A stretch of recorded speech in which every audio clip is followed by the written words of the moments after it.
Lala, Djala Maria Longa. Oui. Racontez-moi votre enfance sauvage. Comment vos parents en sont-ils venus, dans les années 80, à choisir ce mode de vie sans électricité, sans eau courante, sans lit, pour eux et pour leurs 8 enfants? Vous étiez 8, c'est ça? Oui, tout à fait, tout à fait. Donc le choix de mes parents, mon père était fils de colonel et son rêve à lui, c'était de s'implanter à un endroit et de ne plus jamais en bouger. Donc il est arrivé en Ariège en tant que berger. Et il rencontre ma mère qui un jour arrive avec sa guitare, son chien, elle était enceinte, elle avait quitté l'Allemagne. Et elle, son rêve, c'était de pouvoir vivre sans la société de consommation. Du coup, quand elle est arrivée à la maison de mon père, à la ferme, elle lui a demandé de couper les poteaux électriques et en fait de bannir tout ça. Oh, incroyable, parce qu'en fait, ils se rencontrent dans une communauté, dans une ferme communauté où il y a du monde. Votre papa la voit, lui propose tout de suite de venir vivre avec lui.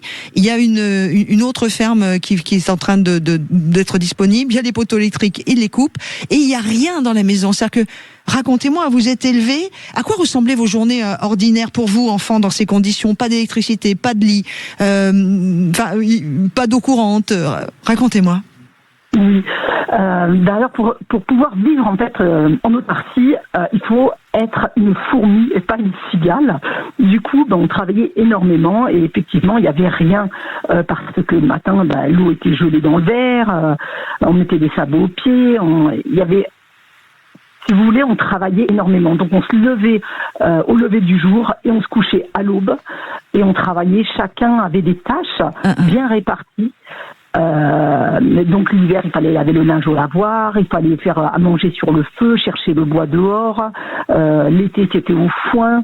On travaillait toute la journée. Oui, c'est-à-dire que vous avez, avec votre papa, qui rêvait d'être agriculteur paysan, petit à petit, et on le découvre dans votre livre Mon enfance sauvage, il crée ce lieu de vie, il crée le potager, il crée l'élevage.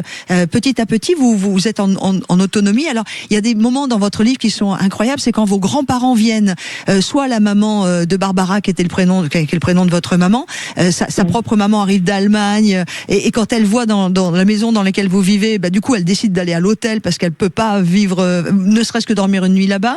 Vous avez au contrario le papa de votre papa qui vient, le colonel. Enfin, racontez-nous ces moments qui vous sortaient un peu de cette vie qui était pas si difficile que ça pour vous. Vous ne connaissiez que ça et les enfants étaient libres. Exactement. On me demande souvent si c'était dur de vivre comme ça. Cette question m'a beaucoup prise au dépourvu dans mes conférences. Pourquoi ? Parce que, en fait, un enfant ne se pose pas de questions. Nous, on était des petits sauvages. On était habillés chaudement tout en laine. On n'a pas froid. On avait l'habitude.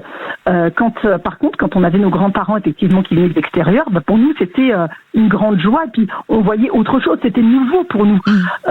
Et donc, effectivement, du côté de ma mère, c'était très fermé. C'était un bel apprentissage pour nous. Et du côté de mon père, pourtant des familles très aisées, très ouvertes. Du coup, ça a été super formateur pour nous aussi. Vous racontez aussi dans votre livre les moments où vous alliez à l'école. Alors vous n'avez jamais été à l'école. Enfin, en tout cas, au début, l'école était faite à la maison par votre papa. Il a dû se battre contre l'état scolaire de France parce qu'il venait leur chercher des noises à chaque fois pour vous récupérer, vous mettre à l'école.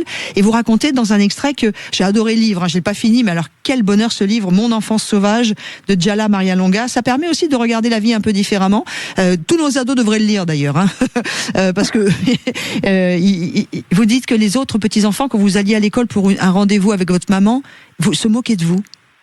Bien sûr. En fait, nous, on était des enfants sauvages, des hippies. Il y avait les vrais et les faux hippies. Les vrais, c'est ceux qui refusaient absolument toute la société de consommation jusqu'aux allocations familiales.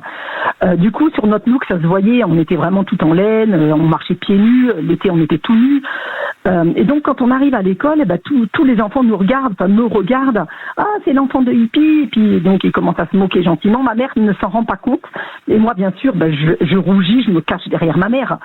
Et en même temps, je les envie. Je vois cette école pour la première fois de ma vie. Je vois une classe. Je vois des cahiers. Moi, j'étais un petit peu la rebelle de la famille. Je rêvais d'aller à l'école. Je rêvais de tout ça. Et j'étais un petit peu l'enfant rebelle dans le sens que fait cet enfant en fait dans une vie sauvage.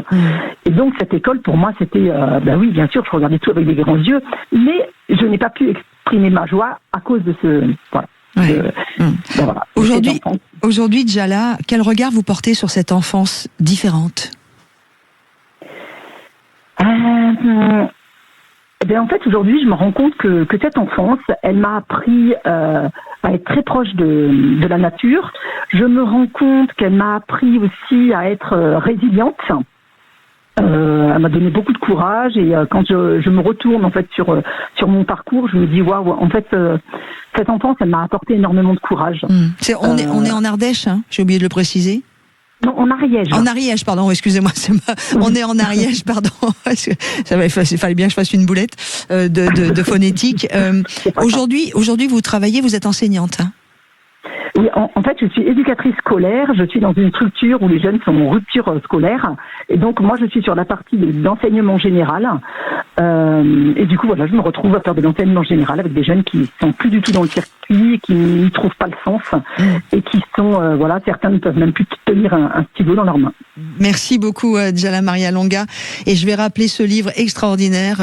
Ça fait partie des livres de l'été, là, ou même des livres de la rentrée, pour autant les parents que les jeunes adultes, hein, les ados. C'est vraiment extraordinaire. Mon enfance sauvage.